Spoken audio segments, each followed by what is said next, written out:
ये पायलट पंखे में थूक लगाकर एरोप्लेन में चिपका देता है। फिर टूटे हुए एरोप्लेन को खड़ा करने लगता है और जल्दी से बिखरे हुए नट बोल्ट को इकट्ठा करके उसको ठोक ठाक के ठीक करने लगता है। फिर किसी तरह इधर उधर हाथ चलाकर टायर में हवा भरता है।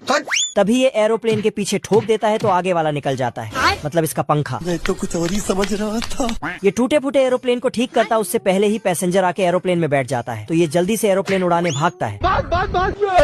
गया तो दरवाजा को उठा के लगा दिया। साला भागते हुए अपना सीट पर जाता है। खत्म। तभी पैसेंजर के फैमिली वाले एक दूसरे को बाएं बाएं बोलते हैं। लेकिन तभी पायलट का हैंडल ही उखड़ जाता है। साला जिस पर भी हाथ लगाता है सब टूटकर बिखर जाता है।